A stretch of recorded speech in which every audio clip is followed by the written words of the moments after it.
हाँ जी, good afternoon, नमस्कार।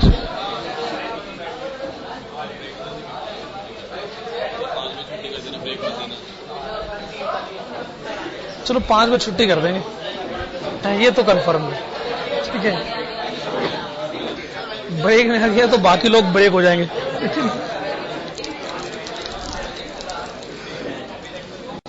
ईद की भी छुट्टी दे दूं क्या? ईद और वाल्मीकि जयंती की भी छुट्टी दे देता हूं।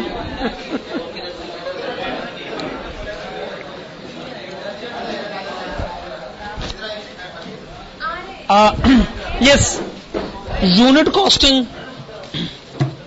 वैसे तो यूनिट कॉस्टिंग का चैप्टर कंप्लीट हो गया था, लेकिन मैंने कहा था कि आज की क्लास एक रिविजनरी क्वेश्चन से शुरू करेंगे, और इस बीच आपने वो क्वेश्चन अटेम्प्ट करा भी होगा। चलिए बैठिए बैठिए, इस बीच आपने वो क्वेश्चन अटेम्प्ट करा भी होगा।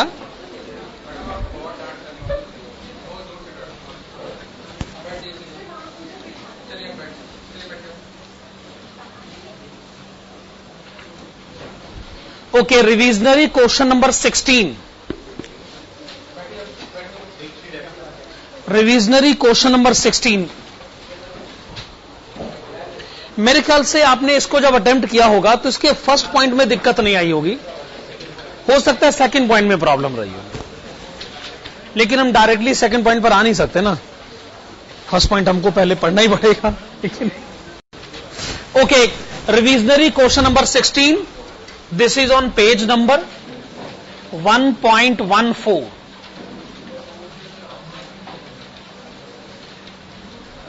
इसके बाद फिर अगले चैप्टर की तरफ बढ़ेंगे। An article passes through 3 successive operations from raw material stage to the finished product stage. The following data are available from the production record for a particular month. Okay, operation number 1 2 3, number of pieces input, number of pieces rejected, number of pieces output. Number 1, determine the input required to be introduced in the first operation in number of pieces in order to obtain finished output of 100 pieces after the last operation.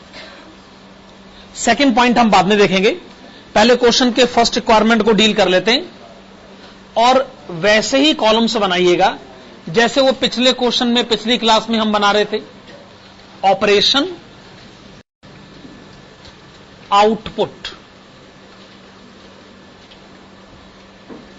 Rejection, और last में input.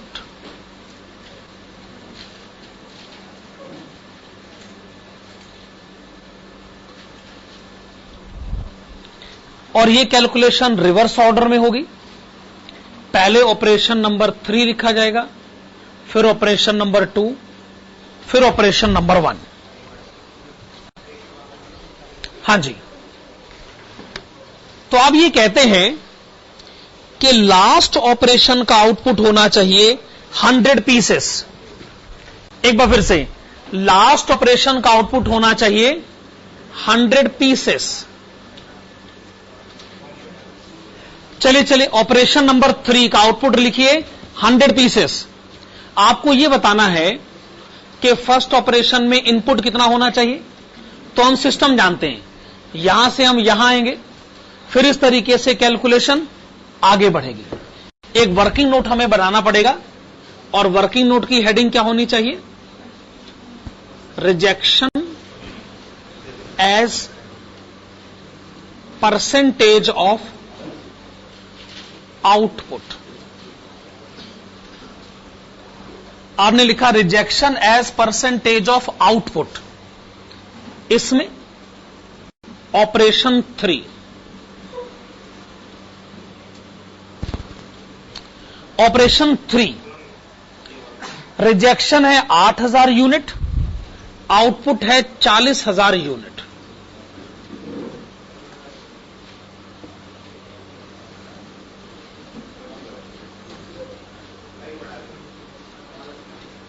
तो ये बताइए rejection output का कितना percentage हो गया? 20%। 20%। हां, तो रिजेक्शन होना चाहिए 20% ऑफ 100 पीसेस। कितना हो गया? 20 पीसेस। अच्छा, तो ऐसी सिचुएशन में इनपुट होना चाहिए 120 पीसेस। इससे आप ऑपरेशन नंबर 2 का आउटपुट डिक्लेयर करेंगे 120 पीसेस। आइए ऑपरेशन नंबर 2 में रिजेक्शन की कैरेक्टरिस्टिक को समझते हैं। रिजेक्शन है 6000 यूनिट, अगर आउटपुट है 60000 यूनिट।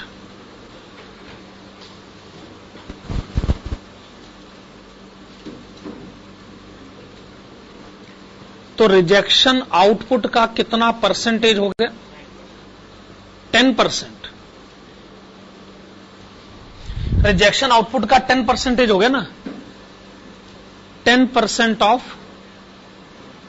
120 पीसेस यानी 12 पीसेस, दोनों का टोटल 132 पीसेस।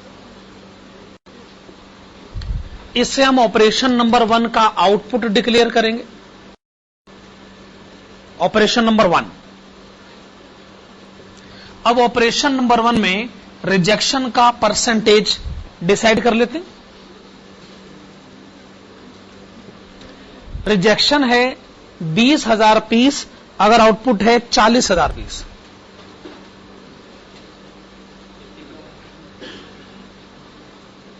This is 50%। तो रिजेक्शन हो गया आउटपुट का 50%।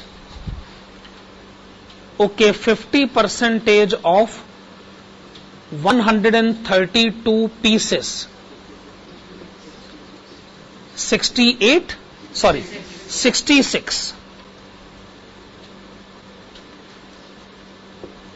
और इनपुट 198 पीसेस।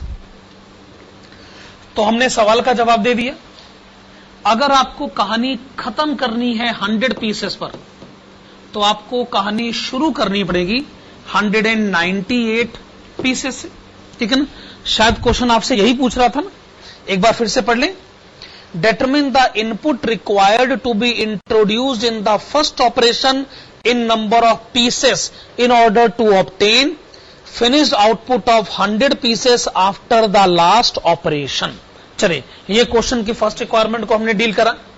अब आप आइएगा क्वेश्चन की सेकंड रिक्वायरमेंट पर। ओके, क्वेश्चन की सेकंड रिक्वायरमेंट देखें। हां जी। Calculate cost of raw material required to produce one piece of finished product given the following information। information क्या है? weight of finished piece is 0.1 kg। 0.1 kg। देखिए, 198 से शुरुआत करो तो खत्म कहां होता है? 100 पर। क्वेश्चन कहता है हम एक पीस बनाना चाहते हैं, यानी हम एक यूनिट बनाना चाहते हैं। जो हम यूनिट बनाना चाहते हैं उसका वजन है 0.1 kg। एक पीस का वेट है 0.1 kg। मेरे ख्याल से हम इसको 100 ग्राम भी कह सकते हैं। क्या ये बात आप जानते हैं? मेरे ख्याल से सही ना। 0.1 kg यानी 100 ग्राम। जो आउटपुट बनता है उसका वजन है 100 ग्राम, 0.1 kg।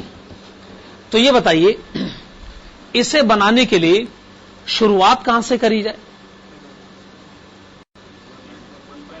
0.198 kg। अगर मैं इनपुट खरीदता हूं 0.198 kg और इससे शुरुआत करता हूं तो लॉस होता जाएगा और 0.198 kg का आखिर में क्या रह जाएगा? 0.1 kg। क्या ये बात मेरी आप समझ रहे? 198 से शुरुआत करो तो 100 पर पहुंचते हो। मैं 100 पर नहीं 0.1 पर पहुंचना चाहता हूं तो मैं शुरुआत किससे करूं? 0.198 kg। ओके। अच्छा, 1 किलो मटेरियल अगर 20 रुपए का आता है तो बताइए मैं 0.198 kg कितने में खरीदूंगा? 3.96 में। 3.96 खर्च करके मुझे मिलेगा 0.198 kg। इसकी मदद से मैं 0.1 kg बनाऊंगा जिसे मैं कस्टमर को बेचूंगा, और कस्टमर को बेचते हुए मटेरियल कॉस्ट कितना मांगूंगा? जवाब है 3.96। 3.96 क्या? फिर से समझिए, इनपुट पर किया गया खर्चा, और 0.10 क्या है? आउटपुट। तो आउटपुट बेचिए और इनपुट पर करे गए खर्चे को कस्टमर से मांगिए। क्या ये बात सही है? आइए सेकंड पॉइंट का आंसर लिखें।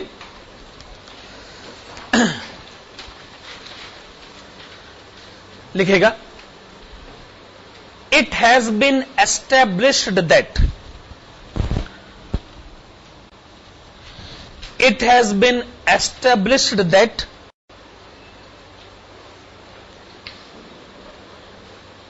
input of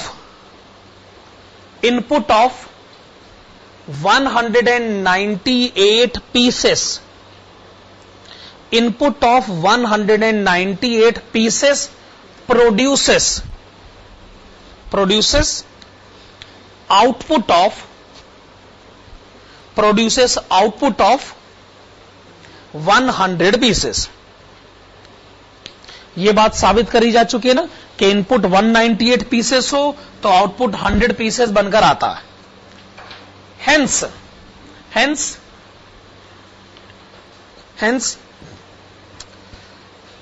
in order to produce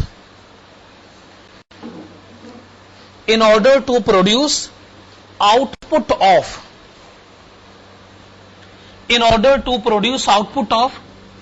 0.1 kg,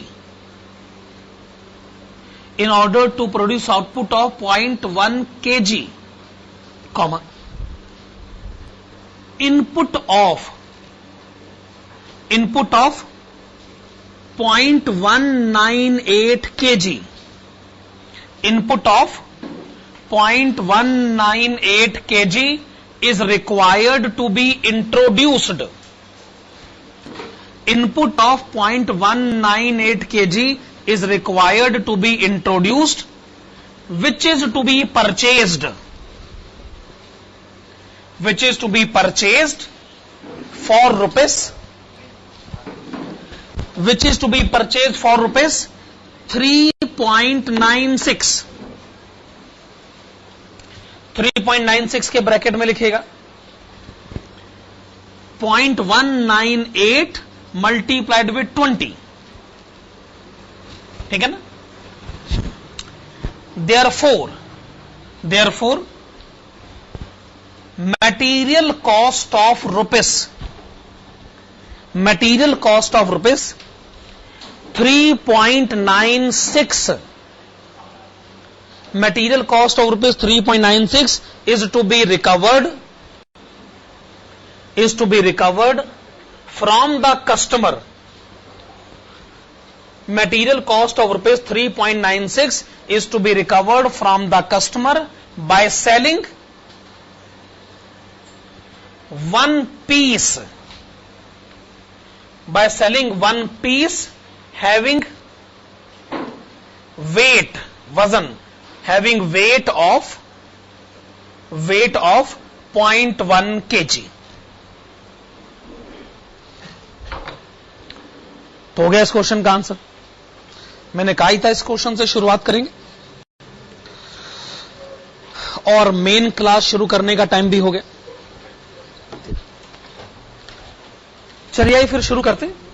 बड़ा इंपॉर्टेंट चैप्टर है वो, और आज की क्लास में फायदे वाली बात यह कि हमारे पास काफी टाइम है। इसके थ्योरेटिकल नोट में हमको 1-1.5 घंटे का टाइम लगेगा। फिर उसके बाद अगर हम 2-3 प्रैक्टिकल क्वेश्चन भी कर लेते हैं तो आज की क्लास जब कंप्लीट होगी तो हमें लगेगा कि हाँ, कि हमें चैप्टर काफी हद तक समझ में आया है। छोटी क्लास में यह होता है कि खाली थ्योरेटिकल नोट के बाद अगर क्लास खत्म हो जाए तो फिर बात समझ में नहीं आती, क्योंकि जब तक प्रैक्टिकल एप्लीकेशंस ना हो थ्योरेटिकल कंसेप्ट भी कहां समझ में आते हैं। चलिए आइए शुरू करते हैं। हेडिंग डालेगा कॉन्ट्रैक्ट कॉस्टिंग। अच्छा, ये मैं ये भी बता दूं कि रिकॉन्सिलिएशन में अभी हमारे 2 क्वेश्चन बचे हुए हैं। रिकॉन्सिलिएशन में अभी हमारे 2 क्वेश्चन बचे हैं। ये मत सोचिएगा कि वो मैंने नहीं आपको करवा के दे रहे हैं, ऐसा नहीं है। जितने मेन क्वेश्चन हैं मुझे सारे ही करवा के देने, और बड़े सारे रिविजरी क्वेश्चन भी मैं करवा देता हूं। मैं उनके लिए प्रॉपर टाइम का इंतजार कर रहा हूं, सही वक्त आएगा तो वो क्वेश्चन भी हम करें। तो वो आप अपने आप मत कर लेना, है ना। आप ना सिर्फ रिविजनरी क्वेश्चन करो अपने आप, मेन क्वेश्चन अपने आप मत करा करो। चलिए शुरू करते हैं बेसिक कंसेप्ट्स, और उसमें लिखिएगा नंबर 1।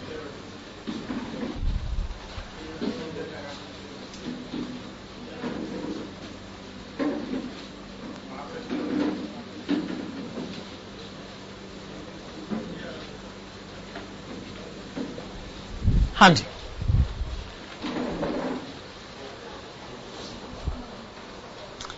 पंद्रह मिनट पहले क्लास शुरू करने का फायदा असल में यही होता है कि जब क्लास का शेड्यूल टाइम होता है ना, तो क्लास फिर शुरू हो जाती है। अगर मैं 2 बजे ही बोलूंगा तो फिर इफेक्टिवली क्लास और 10-15 मिनट आगे बढ़ जाती। तो शुरू तो नहीं होती है क्लास 1:45 बजे, लेकिन जब 2 बजे के आसपास का टाइम आता है तो क्लास इफेक्टिवली शुरू हो जाती है, इसलिए उस टाइम का हमें बड़ा फायदा होता है। कॉन्ट्रैक्ट कॉस्टिंग शुरू किया जाए। आप सब लोगों ने अकाउंट्स में क्या अकाउंटिंग स्टैंडर्ड नंबर 7 पढ़ा है? AS7। वो AS7 किस कंटेक्स्ट में पढ़ाया जाता है? जिन्होंने भी पढ़ा हो, कंस्ट्रक्शन कॉन्ट्रैक्ट्स के केस में ना। जिन्होंने नहीं पढ़ा वो पढ़ेंगे, पढ़ना तो उनको है ही। तो अकाउंट्स में AS7 वो भी कंस्ट्रक्शन कॉन्ट्रैक्ट्स के कंटेक्स्ट में पढ़ाया जाता है। शुरू में मैं आप लोगों को एक चेतावनी, वार्निंग देना चाहता हूं। हमारे कॉस्टिंग में आपसे कोई क्वेश्चन पूछा गया कॉन्ट्रैक्ट पर, और आपने आंसर में कहीं गलती से लिख दिया AS7, मान लीजिए बस लिख दिया, जल्दबाजी में लिख दिया। हो जाती है गलती कई बार। ये गलती आपको बहुत भारी पड़ेगी, बहुत भारी पड़ेगी। हो सकता है कि आपका आंसर सही होगा, लेकिन ऐसे काट दिया जाएगा इसको। गलती क्या हो गई? क्यों लिखा आपने? ये किस लिए लिखा? जरूरत क्या थी इसे लिखने की? हमारे पास क्या अपनी खुद की पढ़ने वाली बातें कम हैं जो हम किसी दूसरे सब्जेक्ट से कंसेप्ट बोरो करें? देखो, असल में ये ना ईगो का इश्यू है असल में, और कुछ बात नहीं, अहम का सवाल है। कॉस्ट अकाउंटिंग को असल में अपने आप को अलग साबित करना है। तो बार बार जब फाइनेंशियल अकाउंटिंग हमारे मामलों में इंटरफेयर करती है तो हमें लगता है बुरा कि जी ये अपने घर में रहे, हमारे यहां क्यों आ रहे हो भैया? हमारे अपने कंसेप्ट हैं, हमें पढ़ने दीजिए, आप हमें तंग मत करिए, सीधी सी बात। इसलिए अगर आपने AS7 लिख दिया तो ये गलती बहुत भारी पड़ेगी। सही आंसर होने के बावजूद इसको 0 दिया जाएगा, और हो सकता है बाकी क्वेश्चन में भी जो पेपर चेक करने वाला है ना, वो अपनी खुंदक निकाले बाकी क्वेश्चन से। AS7 से दूरी बना के रखो, हमें इससे कुछ लेना देना नहीं। हम सीधा किसी अकाउंटिंग स्टैंडर्ड के बारे में हम बात करना ही नहीं चाहते। हमारे अपने कंसेप्ट्स हैं, हमें पढ़ा जाए। Point number 1। मैंने एक बात और भी कही है, रिकॉन्सिलिएशन के आप सारे क्वेश्चन कर सकते हैं रिविजनरी। क्या एक रिविजनरी क्वेश्चन करने को मैंने रोका था? कौन सा? रिविजनरी क्वेश्चन नंबर 9, वो अभी भी रुका हुआ है। रिकॉन्सिलिएशन के 2 मेन क्वेश्चन रुके हुए हैं, क्वेश्चन नंबर 6 और क्वेश्चन नंबर 8, और आपने एक रिविजनरी क्वेश्चन रोका हुआ है, रिविजनरी क्वेश्चन नंबर 9, ठीक है ना? हां, तो लिखेगा number 1, right out. A contract is a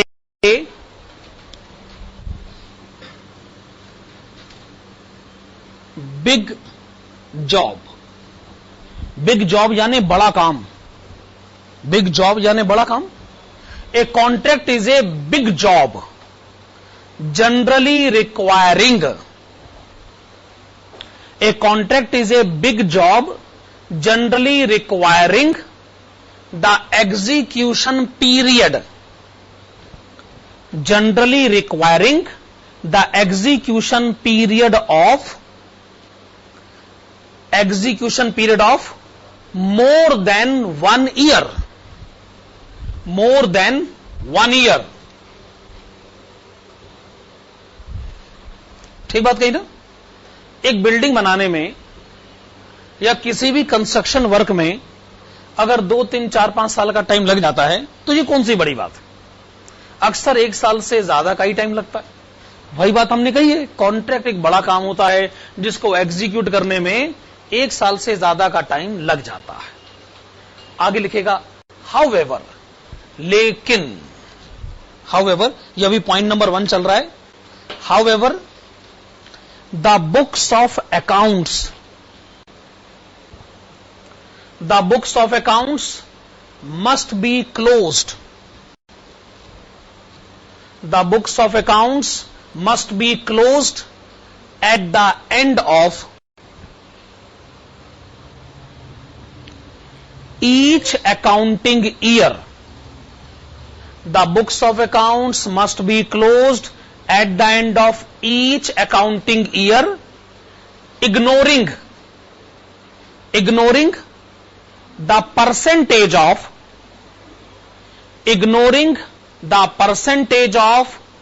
completion of contract। ignoring the percentage of completion of contract। तो अगर एक कॉन्ट्रैक्ट को कंप्लीट करने में 4 साल लग गए, 1, 2, 3 और 4, शेयर होल्डर्स ने पूछा डिविडेंड कब बांटोगे। कंपनी ने कहा जी 4 साल के बाद, जब कॉन्ट्रैक्ट कंप्लीट हो जाएगा, हमें हमारा प्रॉफिट पता चल जाएगा, बांट देंगे डिविडेंड। शेयर होल्डर्स ने कहा तो 4 साल तक हम फिर इंतजार करते रहे। ऐसे थोड़ी अकाउंट्स बनाए जाते हैं भाई। अगर हर 31 मार्च को अकाउंट क्लोज होते हैं तो अकाउंट क्लोज हो के रहेंगे।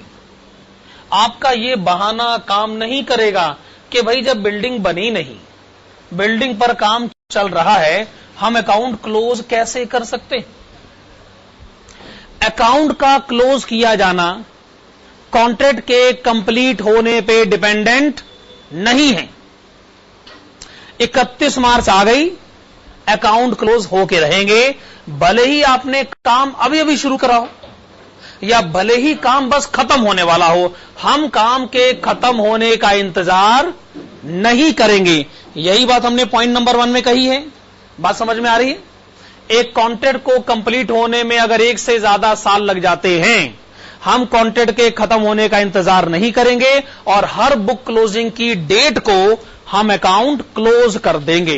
पहला अकाउंट इस डेट को क्लोज होगा, फिर इस डेट को, फिर इस डेट को, फिर इस डेट को, हर साल अकाउंट क्लोज होंगे। नंबर 2, एक सवाल तो उठेगा ही कि जब काम चल रहा है तो चलते हुए काम में अकाउंट कैसे बनाया जा सकता है, और अगर अकाउंट बनाया जाए तो प्रॉफिट कैसे कैलकुलेट किया जा सकता है। यह अपने आप में एक सवाल है ना। काम चल रहा है, बिल्डिंग बन रही है, आओ बनती हुई बिल्डिंग से प्रॉफिट कैलकुलेट करें, अपने आप में बड़ा अजीब सा सवाल है, लेकिन फिर भी हमें तो डील करना है। पॉइंट नंबर 2 लिखेगा, we are required to prepare,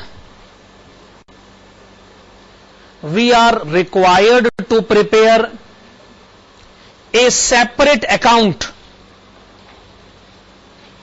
we are required to prepare a separate account for each contract, we are required to prepare a separate account for each contract for the for the purpose of calculating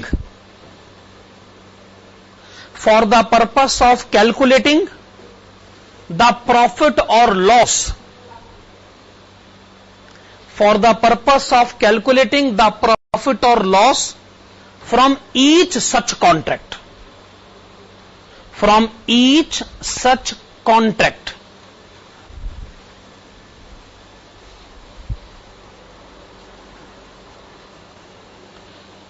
मान लीजिए आपकी इस समय 4 बिल्डिंगें बन रही हैं, 4 contract पर काम चल रहा है, तो क्या करें?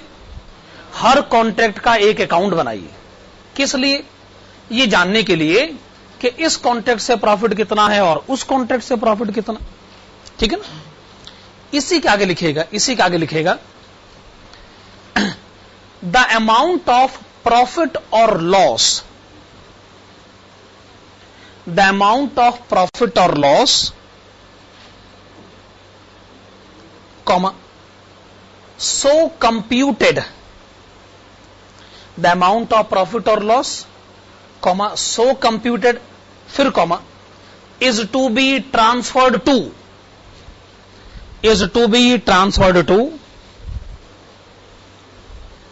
the profit and loss account, is to be transferred to the profit and loss account of the business organization,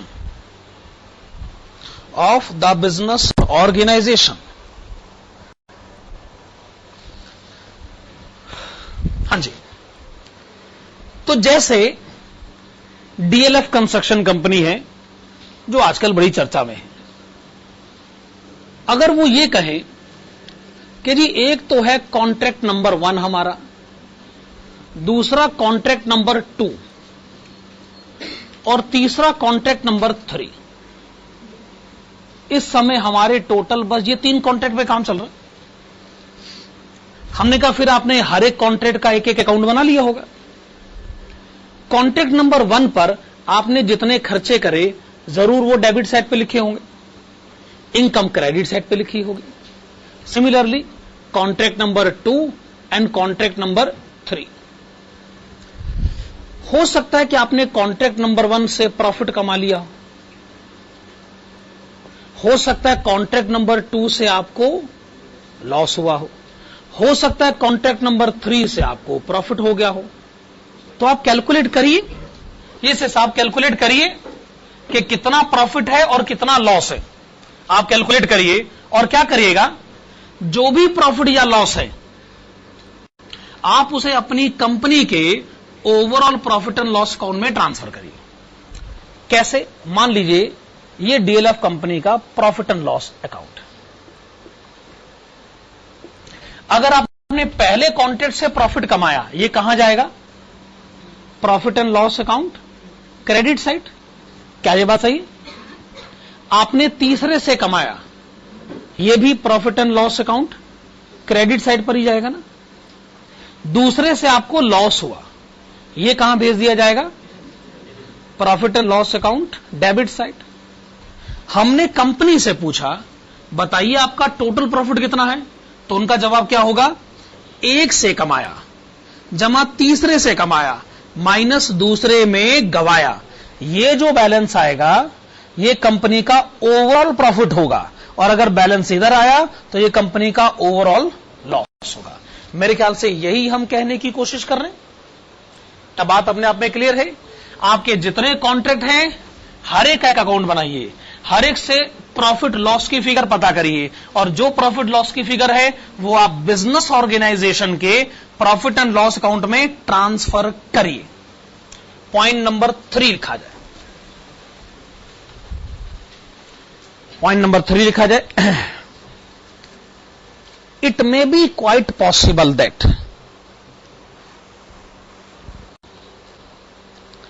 it may be quite possible that there are some expenses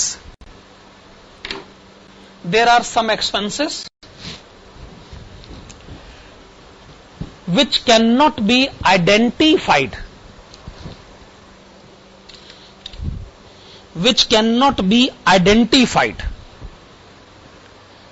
with a particular contract which cannot be identified with a particular contract. Full stop. Such expenses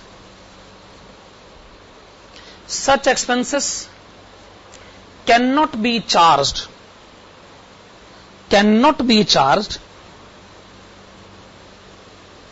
to such contract. Cannot be charged to such contract. Full stop.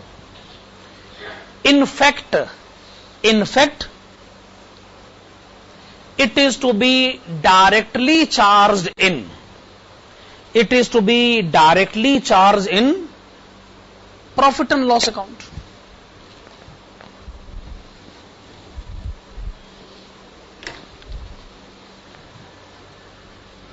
फिर से DLF company का example लेते। DLF एक company है, बड़ी company है, तो उसके शेयर होल्डर्स भी होंगे। शेयर होल्डर्स है तो शेयर होल्डर्स की मीटिंग्स भी होंगी। अच्छा, शेयर होल्डर की मीटिंग करना आज की डेट में बड़ा एक्सपेंसिव है, फिर बहुत बड़ा हॉल बुक करना पड़ता। कई लोग तो स्टेडियम भी बुक करते, इतने सारे शेयर होल्डर, फिर वहां खाने पीने का अरेंजमेंट भी करना पड़ता है, और जितने भी लोग आते हैं हर एक को कुछ ना कुछ गिफ्ट भी देना पड़ता है। रिटर्न गिफ्ट बोलते हैं इसको। आए हो तो वापस जाते हुए कुछ लेते जाओ। ये जो इतने सारे खर्चे आपने कर दिए, क्या ये सारे खर्चे मैं कॉन्ट्रैक्ट नंबर 1 की डेबिट साइड पे लिख दूं? कॉन्ट्रैक्ट नंबर 1 कहेगा क्यों भाई, मैंने क्या कसूर करा, मेरा खर्चा क्यों? कॉन्ट्रैक्ट नंबर 2 का लिख लो। कॉन्ट्रैक्ट नंबर 2 से हमने कहा, वो भी नहीं माना। 3 से हमने कहा, वो भी नहीं माना। कंपनी ने कहा जी अब हम क्या करें, खर्चा तो है पर ना 1 ना 2 नंबर पे कोई भी लेने को तैयार नहीं इस खर्चे को, तो बताओ क्या करें? प्रॉफिट एंड लॉस अकाउंट में डाल देते हैं। जैसे किसी घर में होता है ना कि कोई घर का खर्चा आ गया, तो बाप ने तीनों बेटों से पूछा, हाँ भाई कौन खर्चा सहन करेगा? तीनों ने मना कर दीजिए, हमारा नहीं है खर्चा। अब बाप करे तो क्या करे, चल किसी का नहीं तो मेरा खर्चा तो है भाई, तो चलो अपने ही प्रॉफिट एंड लॉस अकाउंट में लिखो। कंपनी ने हर एक से पूछा, कोई नहीं माना, तो हमने कहा चलो ठीक है, कोई नहीं मानता तो क्या हुआ, हम तो लिखेंगे, तो हम प्रॉफिट एंड लॉस अकाउंट की डेबिट साइड पर लिख देंगे। तो यह तय हो गया, अगर कोई एक्सपेंडिचर है पर कोई कॉन्ट्रैक्ट उसे एब्जॉर्ब करने को तैयार नहीं है, तो एब्जॉर्ब तो तब भी होगा, लेकिन वो कौन एब्जॉर्ब करेगा? P&L account. Okay, point number 4 लिखेगा। हाँ जी, all expenses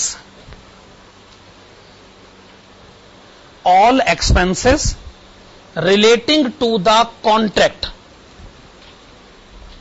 all expenses relating to the contract must be recorded. All expenses relating to the contract must be recorded on the debit side of the contract account.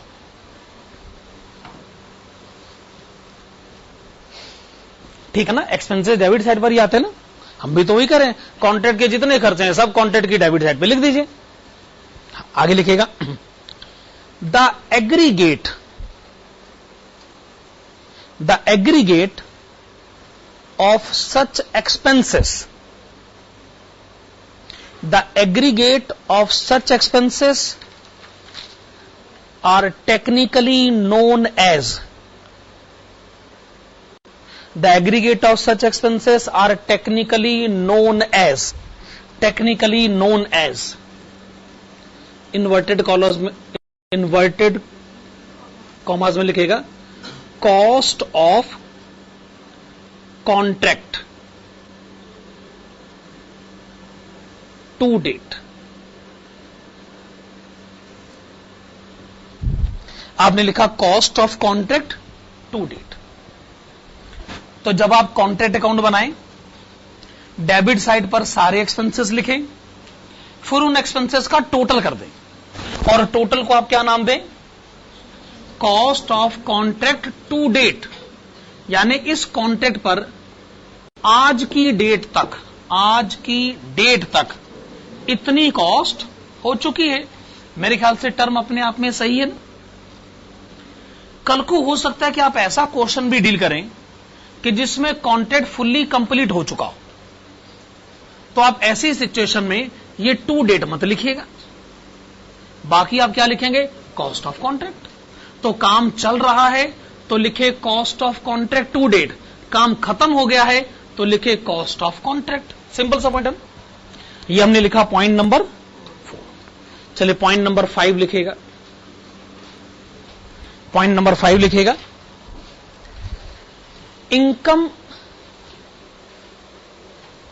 income arising from the contract, income arising from the contract must be recorded, income arising from the contract must be recorded on the credit side,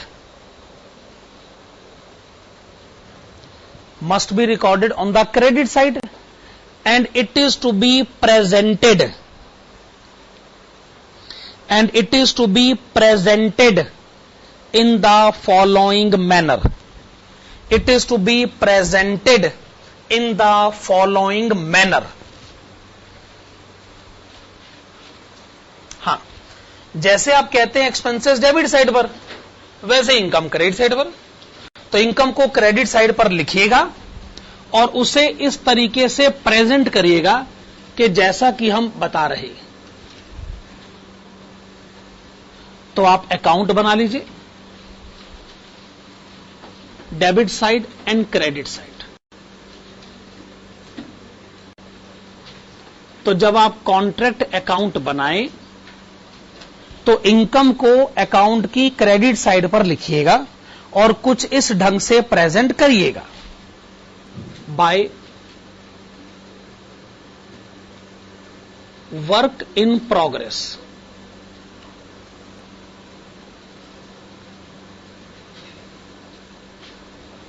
क्या लिखा आपने, by work in progress. अभी और भी कुछ बातें हैं, पर एक सवाल तो यहीं खड़ा उठता है कि जी बाय वर्क इन प्रोग्रेस, ये क्या बात हुई भला, वर्क इन प्रोग्रेस। ठीक है, वर्क इन प्रोग्रेस का मतलब होता है कि काम चल रहा है, पर फिर भी बाय वर्क इन प्रोग्रेस, बड़ा इंपॉर्टेंट एक्सप्लेनेशन। देखिए, हम बिल्डिंग बनाते हैं, हम कौन है, कॉन्ट्रैक्टर।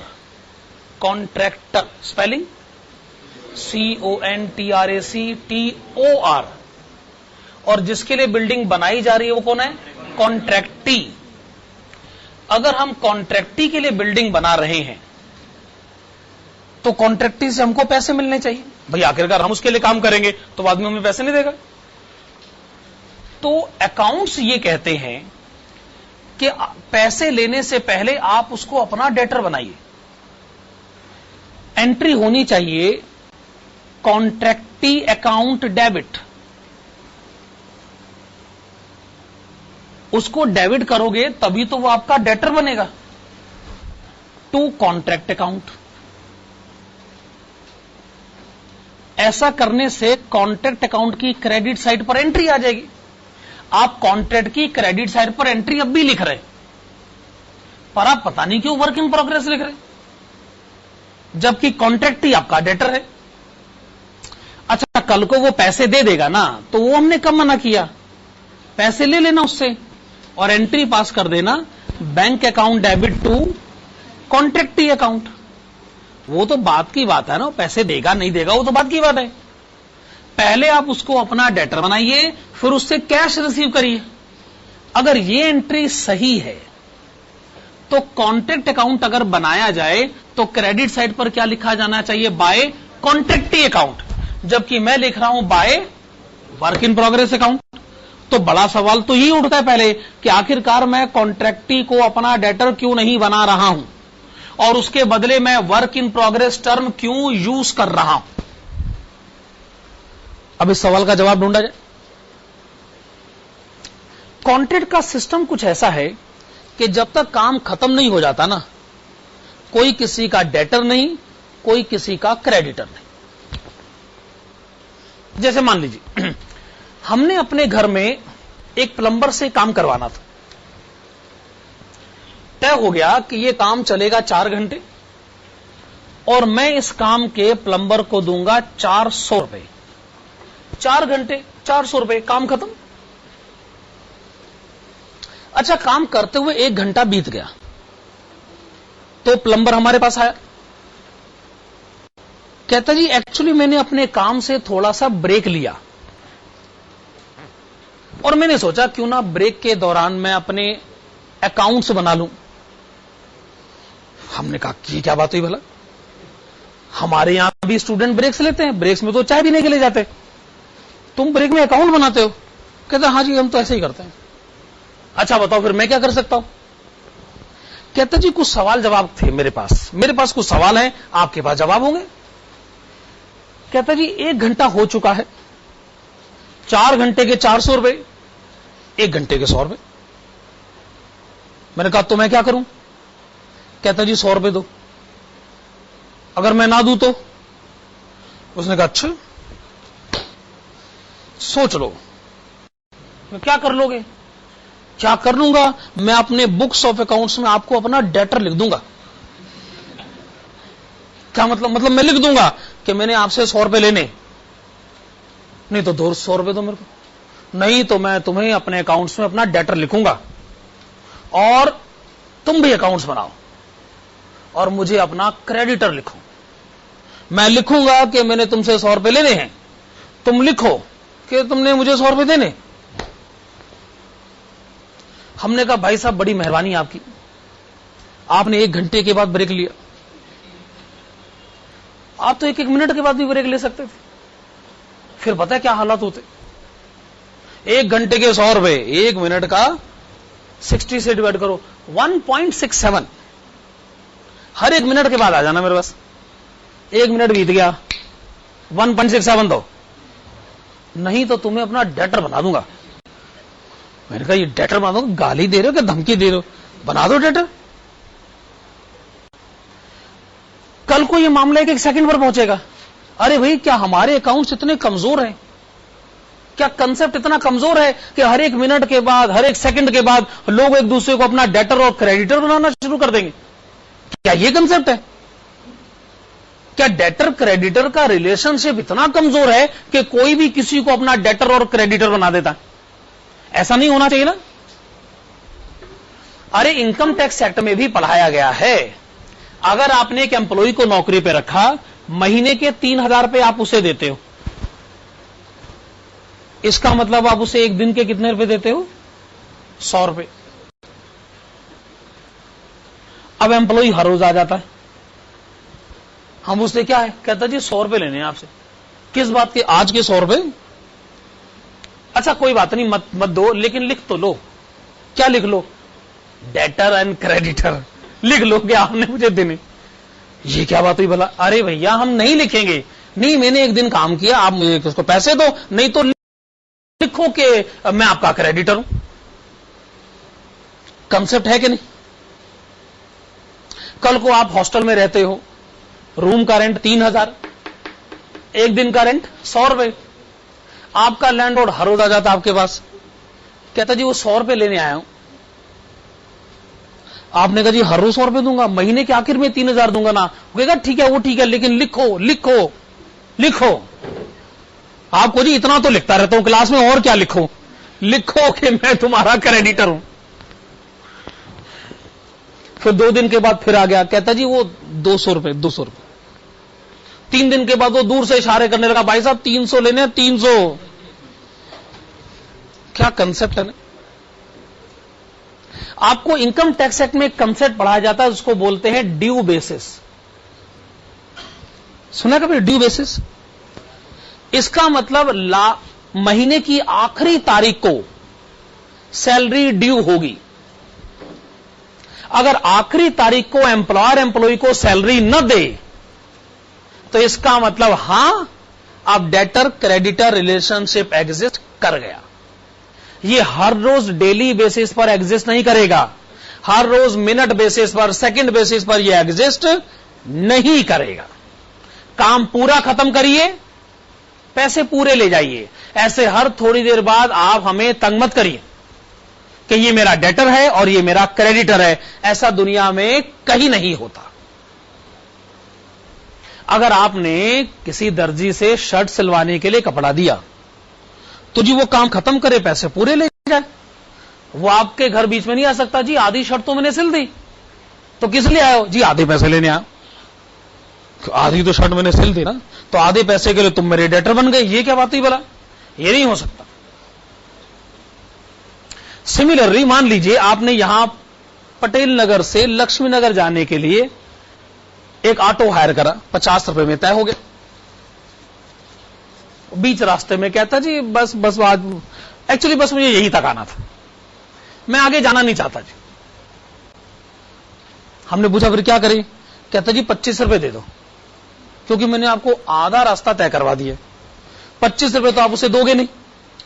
हाँ, वहां कोई जो पुलिस वाला होगा उसे जरूर बुला लोगे कि देखो भाई ये काम करने का कौन सा तरीका है।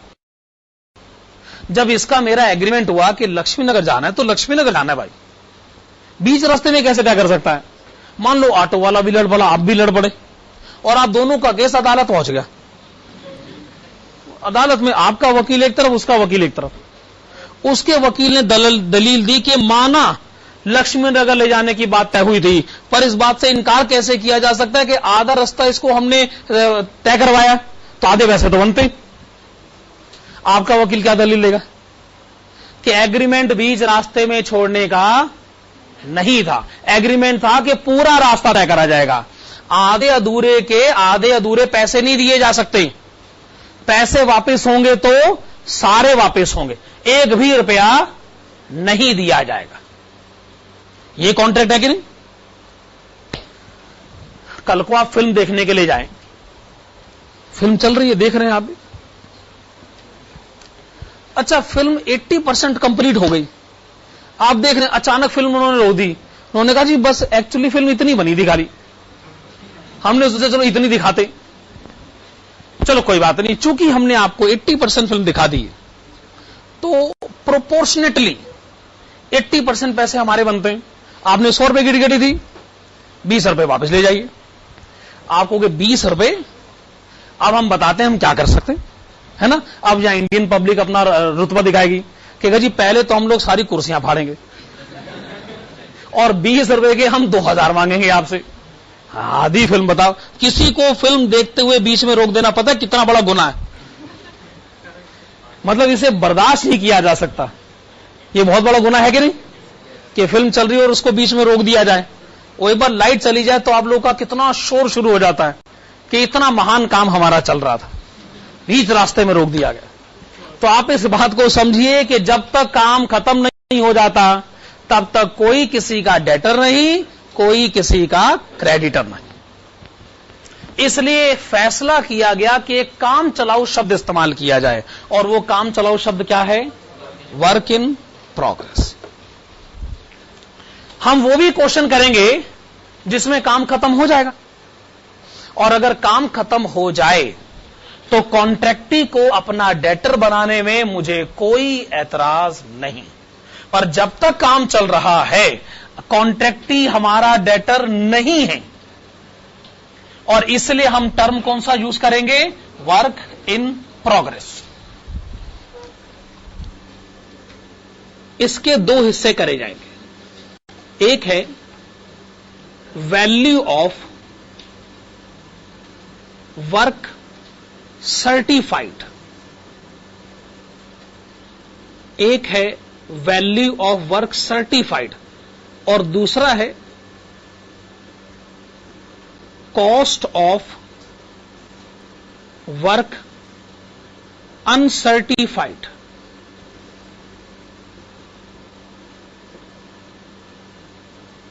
ओके, दो बातें लिखी आप लोगों ने, लेकिन सवाल 4 है। एक सवाल तो यह है कि यह वर्क सर्टिफाइड क्या होता, दूसरा सवाल वर्क अनसर्टिफाइड क्या होता, तीसरा सवाल वर्क सर्टिफाइड की वैल्यू क्यों लिखी गई है, और चौथा सवाल वर्क अनसर्टिफाइड की कॉस्ट क्यों लिखी जाए। ठीक है ना। टोटल 4 सवाल बनते हैं। अब इनके जवाब हम ढूंढ के लाएं। आप जब ट्रेडिंग अकाउंट बनाते हैं तो ट्रेडिंग अकाउंट की क्रेडिट साइड पर आप 2 एंट्री लिखते हैं, एक है बाय सेल्स और दूसरा है बाय क्लोजिंग स्टॉक। क्या यह बात सच है कि सेल्स आप वैल्यू के तौर पर लिखते हैं और क्लोजिंग स्टॉक आप कॉस्ट के तौर पर लिखते हैं? क्या यह बात सच है? तो ये तो आप बहुत पहले से करते आ रहे हो भाई कि आइए सेल की वैल्यू लिखे और क्लोजिंग स्टॉक का कॉस्ट लिखे, ये आप बहुत पहले से करते आ रहे हो। तो इसलिए एक वैल्यू होती है और एक कॉस्ट होती है, ये आपके लिए नया कंसेप्ट नहीं है, आप ये काम पहले से करते आ रहे। बस मुझे साबित ये करना है कि जिसको आप वर्क सर्टिफाइड कहते हैं वो सेल्स को रिप्रेजेंट करती है, और जिसको आप वर्क अनसर्टिफाइड कहते हैं वो क्लोजिंग स्टॉक को रिप्रेजेंट करती है। बस मुझे यही साबित करना है ना। वैल्यू और कॉस्ट ये तो अब इंपॉर्टेंट क्वेश्चन नहीं रहे, बस मुझे वर्क सर्टिफाइड और वर्क अनसर्टिफाइड पर अब बहस आगे बढ़ानी। चलिए ठीक है, 2 सवाल तो निबट भी गए, बाकी 2 सवाल रह गए। हां, तो मान लीजिए कि ये अकाउंट्स बनाए जा रहे हैं 31 मार्च 2012 को। 31 मार्च 2012 को ये अकाउंट बनाए जा रहे हैं। तो जरूर आपने डेबिट साइड पर जितने भी एक्सपेंसेस लिखे होंगे, बहुत सारे होंगे, ये सारे वो एक्सपेंसेस होंगे जो 31 मार्च 2012 तक हो चुके हैं, ठीक है ना? क्योंकि क्रेडिट साइड तो बाद में बनती है, पहले तो डेबिट साइड बनी होगी। हां जी, क्या बिल्डिंग देखकर यह बता सकते हैं कि बिल्डिंग कितने परसेंटेज बन चुकी? आपको मैं कोई बिल्डिंग बनती हुई दिखाऊं कि बिल्डिंग देखकर बताओ कितने परसेंटेज बन चुकी है, क्या बता देंगे? नहीं, इसमें क्या देखना और बोलना, हाँ जी 55% बन गई। वो इतना ही बोलना है तो फिर 55 क्या 55.55% भी बोल देंगे। बोलना ही है तो कुछ भी बोल देंगे। देखो जी, हर आदमी को तुक्का मारने का हक है ना? कोई किसी को रोक तो नहीं रहा। किसी बिल्डिंग को देखकर कोई कह सकता जी 50%, तो कोई कह सकता जी 80% बन चुकी। हर एक का अपना ओपिनियन है, हर किसी को तुक्का मारने का हक है। पर क्या आप जानते हैं कि एक ऐसा आदमी भी है जिसे तुक्का मारने के लिए सर्टिफाई किया जाता? मतलब वो जो तुक्का मारता है ना, लोग उस पर विश्वास कर लेते कि हां इसने तुक्का मारा है तो ये तो सही कह रहा होगा। जानते हैं उस आदमी को अंग्रेजी में क्या कहते हैं? आर्किटेक्ट। अच्छा, तुक्का वो भी मारता है, लेकिन लोग कहते हैं अच्छा ये कह रहा है तो ठीक ही कह रहा होगा भाई। आर्किटेक्ट, सर्वेयर, बड़े बड़े नाम है उसके। तो जब बिल्डिंग बन रही होती है तो आर्किटेक्ट को फोन किया जाता, उसे कहा जाता है भाई साहब ऐसा है 31 मार्च 2012 को आप मेरी साइट पर आइएगा और वहां बिल्डिंग की हालत देखकर बताइएगा कि कितने परसेंटेज बिल्डिंग बन गई। मान लीजिए आप एक सर्टिफिकेट पर मुझे लिख कर देते हो, मैं कह रहा हूं सर्टिफिकेट, उस पर आप मुझे लिख कर देते हो, स्टैंप भी लगाते हो कि आज की डेट तक 60% बिल्डिंग बन चुकी है। 60%? मैंने कॉन्ट्रैक्ट लिया है 10 लाख रुपए का, 60% बिल्डिंग बन चुकी, 10 लाख 60%, 10 लाख 60%, तो मैं लिख दूंगा 6 लाख की बिल्डिंग बन चुकी है, तो मैं इनकम को लिख दूंगा 6 लाख रुपए। मैं ऐसा कर सकता हूं ना? अब बिल्डिंग बन रही है, मैं क्या करूं? मैं बिल्डिंग बनाना जानता हूं, मुझे तो ये बताना ही नहीं आता जी कितने परसेंटेज बिल्डिंग बन चुकी है। अब आर्किटेक्ट कहेगा तभी तो बात बनेगी ना। तो आर्किटेक्ट को फोन किया गया, उसने कहा 31 मार्च मुश्किल है, क्योंकि सबने 31 मार्च की डेट दे रखी है। मैं अकेली जान 31 मार्च को हर जगह कैसे रह सकता हूं? तो मैं आपको ना डेट दे देता हूं 15 मार्च की, उसके बाद मैं नहीं आ सकता, बहुत बिजी चल रहा। आपने उससे रिक्वेस्ट करी, नहीं 31 मार्च। उसने कहा अच्छा फिर फोन रखूं क्या? आपने कहा नहीं नहीं, चलो ठीक है 15 मार्च, चलो ठीक है 15 मार्च की डेट दो। आप 15 मार्च को आइए और बिल्डिंग को देखकर बताइए कितने परसेंटेज बिल्डिंग बन गई, उसके बाद बताइएगा आप क्या करें, मजबूरी है। तो वो आर्किटेक्ट 15 मार्च को आया, उसने बिल्डिंग देखी और कहा जी मैं सर्टिफाई करता हूं कि आज की डेट तक 55% बिल्डिंग बन चुकी। ठीक है, आप आए क्रेडिट साइड पर और आपने लिखा हां 10 लाख का कॉन्ट्रैक्ट है, 55% बिल्डिंग बन चुकी है, 10 लाख 55%, 5.5 लाख बिल्डिंग बन चुकी। इतना लिखने के बाद आर्किटेक्ट आया नहीं और हम रुके नहीं। आर्किटेक्ट आया नहीं और हम रुके नहीं, क्योंकि हमने 15 मार्च के बाद काम रोक थोड़ी दिया, हम तो काम करते गए और हम 31 मार्च तक काम करते रहे और डेबिट साइड पर खर्चे 31 मार्च तक लिखे जाते रहे और जाते रहे। अब आखिर में कितनी बड़ी समस्या हो गई। डेबिट साइड कहता है 31 मार्च तक के एक्सपेंसेस और क्रेडिट साइड क्या कह रही है 15 मार्च तक की इनकम। भाई क्या ये कंपैरिजन सही है?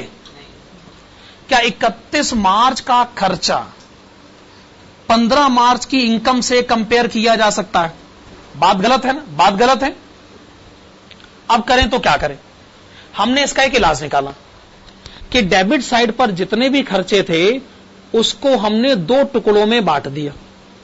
एक वो खर्चा जो 15 मार्च तक हुआ, दूसरा वो जो 16 मार्च से 31 मार्च तक हुआ, जिसे देखने के लिए आर्किटेक्ट नहीं आया। क्या ये बात मैं सही कह रहा हूं? हमने सोचा क्यों ना ये आखिरी के 15 दिनों के खर्चों को मैं काट दूं। मतलब डेबिट साइड पे लिखा है काटा पीटी कर करके आखिरी के 15 दिनों को खर्चे को काट देता हूं। इससे क्या होगा, खर्चा भी 15 मार्च पर आ जाएगा, इनकम भी 15 मार्च। अब ठीक है, लेकिन डेबिट साइड में से काटा पीटी करोगे तो एग्जाम में नंबर कटेंगे। इसका दूसरा तरीका क्या है कि डेबिट साइड पर नहीं काटते, क्रेडिट साइड पर लिख लेते, चल जाएगा। तो क्रेडिट साइड पर दूसरी एंट्री कौन सी आ गई, कॉस्ट ऑफ वर्क अनसर्टिफाइड। जो काम हमने किया 16 मार्च और 31 मार्च के बीच में हुआ, हम कहते हैं हमने करा, आर्किटेक्ट देखने आया ही नहीं, सर्टिफाई हुआ ही नहीं, अनसर्टिफाइड रह गया। आइए उसकी कॉस्ट को रास्ते से हटा दें। क्या ये बात सही? हम इस समय लिख रहे हैं पॉइंट नंबर 5, लिखेगा point number 6। Point number 6, yes, लिखेगा द अमाउंट ऑफ प्रॉफिट और loss, the amount of profit और loss from the contract, the amount of profit और loss from the contract is to be transferred to the profit and loss account, is to be transferred to the profit and loss account.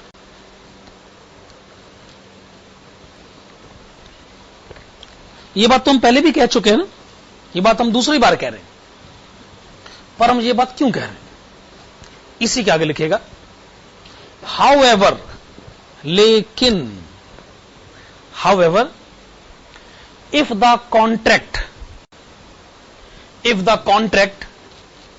is not 100% complete, if the contract is not 100% complete, comma, it is not recommended to transfer, it is not recommended to transfer the complete amount of profit, it is not recommended to transfer the complete amount of profit to profit and loss account, to profit and loss account. देखो जी, अगर पैसा profit and loss account में चला गया तो उस पर share holders का लीगल राइट हो जाएगा और शेयर होल्डर्स ने अगर उसको अपने आपस में बांट लिया डिविडेंड के तौर पे, तो कंपनी बाद में फंस सकती, क्योंकि कंस्ट्रक्शन का काम दुनिया के सबसे रिस्की काम में गिना जाता है। अगर आपने कुछ प्रॉफिट कमा लिया है तो डिविडेंड बांटने की जल्दबाजी किस लिए? थोड़े समय के लिए रुक जाओ, आप ना डिविडेंड ना थोड़ा कम बांटा करो, बाकी पैसे को ना रोक के रखो। इसको आप लोग रिजर्व बोलते हैं ना, रिजर्व। क्या करोगे रिजर्व का? क्या करेंगे? कल को फ्यूचर में लॉस हो गया तो पता है कंस्ट्रक्शन में 1000 किस्म के रिस्क होते। अरे कल को कोई लॉस हो गया तो ये रिजर्व उस लॉस को एडजस्ट करने के काम आएगा। अगर कॉन्ट्रैक्ट पूरी तरह कंप्लीट नहीं हुआ है तो हमारी सलाह यह है कि सारा पैसा प्रॉफिट एंड लॉस अकाउंट में ट्रांसफर नहीं किया जाए, क्योंकि अगर वो ट्रांसफर हो गया तो शेयर होल्डर्स उस पर अपना राइट एस्टेब्लिश करेंगे और कंपनी बाद में पछताएगी। तो हम करें क्या? थोड़ा अमाउंट बांटो, बाकी अमाउंट का रिजर्व मेंटेन करो। तो इसी के आगे लिखेगा in fact, it is recommended to transfer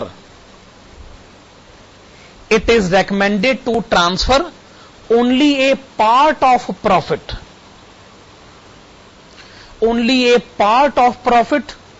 to profit and loss account. Only a part of profit to profit and loss account, and the balance amount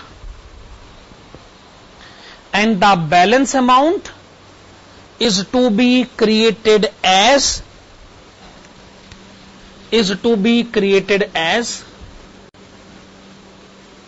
reserve against WIP। क्या लिखा आपने? Reserve against WIP। इसका मतलब आप balance amount को ना free reserve create करने की गलती मत करिएगा। फ्री रिजर्व समझते हैं ना? जनरल रिजर्व मत क्रिएट कर देना भाई, क्योंकि शेयर होल्डर कहते हैं जनरल रिजर्व तो हमारा ही पैसा होता है। आप उसको क्रिएट करेगा रिजर्व अगेंस्ट WIP, यानी जो काम चल रहा है इसके अगेंस्ट रिजर्व क्रिएट करिए। यानी इस काम में अगर फ्यूचर में लॉस होता है तो ये रिजर्व सिर्फ और सिर्फ इसी लॉस को एडजस्ट करने के लिए इस्तेमाल होगा। अगर आपने जनरल रिजर्व क्रिएट कर दिया तो शेयर होल्डर कहेगा जी ये तो जनरल रिजर्व तो मेरा ही पैसा है, मैं जब चाहे मर्जी इस पैसे को उठा सकता हूं। इसलिए शेयर होल्डर्स की पकड़ से दूर ले जाइए इस पैसे को। आपको स्पेसिफिक रिजर्व क्रिएट करना है, जनरल रिजर्व क्रिएट नहीं करना। ओके, अब मुद्दा यह है कितना पैसा बांटा जा सकता है और कितना पैसा रिजर्व के तौर पे रखना चाहिए। इसमें से किसी एक सवाल का जवाब मिल जाए तो मेरे ख्याल से बात बन गई। अगर हमें यह पता चल जाए कि कितना पैसा बांटा जा सकता है डिविडेंड के तौर पर, तो जो बैलेंस होगा वो रिजर्व हो जाएगा। ठीक बात है ना? तो आप लिखेगा point number 7, the amount of profit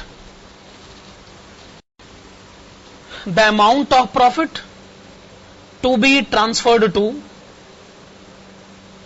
transferred to profit and loss account is to be decided on the basis of the information given in the question. Is to be decided on the basis of the information given in the question. तो company खुद तय करे कि share holders को कैसे खुश करना है। लेकिन सवाल यह हो सकता है कि जी अगर क्वेश्चन साइलेंट है या कंपनी की कोई पॉलिसी नहीं है कि कितना डिविडेंड बांटा जाना चाहिए और कितना रिजर्व क्रिएट किया जाना चाहिए, अगर कंपनी के पास खुद की कोई पॉलिसी नहीं है या जो सवाल हमसे पूछा गया है उसमें क्लियर कट इंस्ट्रक्शन नहीं है, तो हमको तो फैसला लेना पड़ेगा ना। तो हमारे फैसले लेने का आधार क्या होगा, ये बातें कर लेते हैं। तो लिखेगा however if the question is silent on this matter, if the question is silent on this matter, comma,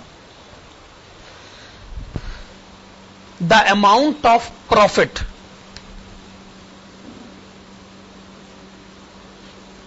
to be transferred to profit and loss account, the amount of profit to be transferred to profit and loss account is to be decided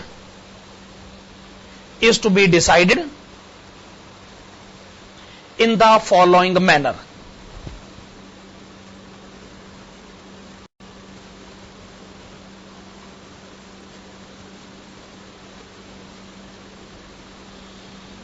तो हम आपको एक बात बता जरूर रहे हैं, पर हमारी इस बात को भी तभी पढ़ा जाए जब इस कंटेक्स्ट में क्वेश्चन में स्पेसिफिक इंस्ट्रक्शन नहीं हो। तो अगर क्वेश्चन साइलेंट है तो आप हमारी बात पढ़ लीजिए।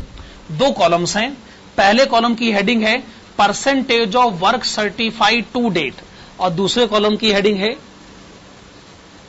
Amount to be transferred to profit and loss account. हाँ जी,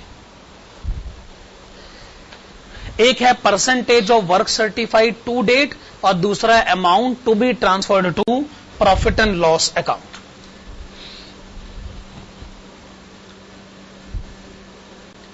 मान लीजिए आज की डेट तक जो काम हुआ है और जो आर्किटेक्ट ने देखा भी है, जो काम हमने करा है और जो आर्किटेक्ट ने सर्टिफाई करा भी है, वो 25% से कम है। ऐसी सिचुएशन में हमारी सलाह है कि प्रॉफिट एंड लॉस अकाउंट में कुछ भी नहीं जाना चाहिए। अगर आपने कोई प्रॉफिट कमा लिया तो रखो बिजनेस में, रिजर्व बना लो, शेयर होल्डर में बांट दोगे तो बाद में शेयर होल्डर से जब पैसे मांगने जाओगे तो वो आपको लौटाएंगे क्या? किस बात की जल्दबाजी? इसलिए डिविडेंड मत बांटो, अपने पास पैसे संभाल के रखो। पहली बात तो आपने कोई बहुत ज्यादा काम तो किया है नहीं, तो शेयर होल्डर को खुश करने की आपकी ऐसी कोई अर्जेंट रिक्वायरमेंट है भी नहीं, तो इसीलिए प्रॉफिट एंड लॉस अकाउंट में कुछ मत लेके जाइए। जो प्रॉफिट है उसका रिजर्व क्रिएट करिए, रिजर्व क्रिएट करिए। और अगर आज की डेट तक 25% या उससे ज्यादा काम हो चुका है, बट लेस देन 50%, लेकिन काम 50% भी कंप्लीट नहीं हुआ, इसका मतलब ठीक ठाक काम हो गया ना? ठीक ठाक, बहुत ज्यादा काम थोड़ी कर लिया आपने। 50% तो काम हुआ नहीं आपका, हाँ 25% या उससे ज्यादा काम हो चुका है, यानी काम ठीक ठाक हो चुका है। वैसे आर्किटेक्ट क्या ये बात ठीक तरीके से देख के बता सकता है कि बिल्डिंग कितने परसेंटेज बन चुकी है? क्या आपको लगता नहीं कि आर्किटेक्ट भी तुक्का ही मारेगा? बस उसके तुक्के पे विश्वास कर लिया जाता और कोई बात नहीं। अब देखो, इतने साल हो गए पढ़ते पढ़ाते, कोई अगर हमसे पूछे आज की डेट तक कॉस्टिंग का कितने परसेंटेज सिलेबस हो चुका है, तो क्या हमारे लिए बताना आसान काम है? बहुत मुश्किल है। अब कोई कह सकता है कि जी कॉस्टिंग में अगर 10 चैप्टर पढ़े जाते तो 3 तो हो गए, अच्छा 10 में से 3 हो गए, इसका मतलब 30% सिलेबस तो हो भी गया। इस पर कोई दूसरा स्टूडेंट कह सकता है जी ये क्या बात हुई वाला, ये तो एकदम बेकार ओपिनियन है। ऐसा है जी, सच बताओ ना, चैप्टर हुए 3 और उसमें से ना पेपर में ना 5% से ज्यादा आने वाला नहीं है। 3 के चैप्टर होने से क्या होता है, इसमें से ना पेपर में सिर्फ 5% पेपर आता है इसमें से, तो सिलेबस कितना हो गया? 5%। 3 चैप्टर के होने से क्या होता है? अरे वेटेज देखिए, ये दूसरे स्टूडेंट का ओपिनियन है। तीसरे स्टूडेंट ने कहा अरे यार तुम्हें कुछ मालूम तो है नहीं, फालतू में बोलते रहते हो। मेरे से सुनो, मैं बताता हूं। हमने कहा आप भी कह लो भाई। कहता ये ऐसा है, मैं सर बताऊं ना, पूरे कॉस्टिंग में ना 500 क्वेश्चन करने पड़ते हैं। और आज की डेट तक ना 100 क्वेश्चन हो चुके हैं। 500 में से 100 क्वेश्चन हो गए जी। इसका मतलब 20% सिलेबस हो गया। 500 में से 100 क्वेश्चन हो गए, 20% सिलेबस हो गया। यानी उसकी नजर में ना इसकी अहमियत है ना इसकी अहमियत है। हर आदमी अपना ओपिनियन देने को तैयार बैठा है। अभी चौथा स्टूडेंट आएगा कि जी इन तीनों को कुछ नहीं आता। सही बता रहा हूं, मैं बताता हूं। असल में ये जो कॉस्टिंग का सिलेबस है ना, कॉस्टिंग का सिलेबस ये कुल मिलाकर ना 200 घंटे में पढ़ा जाता है। आज की डेट तक ना 30 घंटे पढ़ाई हो गई है। 200 घंटे में से 30 घंटे की पढ़ाई हो गई। कितना सिलेबस हो गया? 15%। मेरा मानना सबसे अच्छा है। फिर 5% आया, कहता है जी तुम चारों को कुछ नहीं आता। मेरी बात सुनो। ऐसा है जी, जो कॉस्टिंग की किताब है ना, ये टोटल कितने पन्नों की किताब है? अरे इतने पन्नों में से ना इतने पन्ने हो चुके, जितने मुंह उतनी बातें। मतलब इतने साल हो गए पढ़ते पढ़ाते। कोई मुझसे ये पूछ ले कि कॉस्टिंग का आज की डेट में कितना परसेंटेज सिलेबस हो चुका है, मेरे लिए भी बताना मुश्किल है, आपके लिए भी बताना मुश्किल है। कैसे बताया जा सकता है? कोई स्पेसिफिक पैरामीटर थोड़ी होता है, लेकिन फिर भी बताना तो है ही। इसका अंदाजा ही लगाया जाएगा ना। आर्किटेक्ट अंदाजा लगाता है और उसके अंदाजे के ऊपर मोहर लग जाती है कि हां ये कह रहा है तो ठीक ही कह रहा होगा। तो अगर आर्किटेक्ट के हिसाब से 25% या उससे ज्यादा काम हो चुका है, लेकिन 50% काम नहीं हुआ है, इसका मतलब कोई बहुत ज्यादा काम भी नहीं हो गया। ऐसी सिचुएशन में हमारी सलाह है कि शेयर होल्डर में बांटा जाए प्रॉफिट का 1/3 हिस्सा। 3 रुपए कमा लिए तो 1 रुपए बांट दो, बाकी 2 रुपए रिजर्व संभाल के रखो, फ्यूचर में काम आएगा। इसका मतलब आप कंजर्वेटिव हैं, आप ज्यादा प्रॉफिट बांटने में इंटरेस्टेड नहीं है। अब अगर 1/3 बांटोगे तो मैं इसका क्या मतलब निकालूं कि आप प्रॉफिट कम बांटना चाहते हो और आप रिजर्व ज्यादा क्रिएट करना चाहते हो। आप कंजर्वेटिव अप्रोच अडॉप्ट कर रहे हो ना। लिखेगा 1/3 मल्टीप्लाइड विथ नोशनल प्रॉफिट। ध्यान से देखिएगा, नेशनल प्रॉफिट नहीं लिख रहा हूं, नोशनल प्रॉफिट लिख रहा हूं। Notional profit. आप लोग नोशनल शब्द का मतलब जानते हैं? यानी क्या? Expected, okay, assumed, computed on some assumptions. ये कैसे कहा जा सकता है कि आपका प्रॉफिट रियल नहीं? क्योंकि पहली बात तो काम पूरा हुआ नहीं। आर्किटेक्ट ने सर्टिफिकेट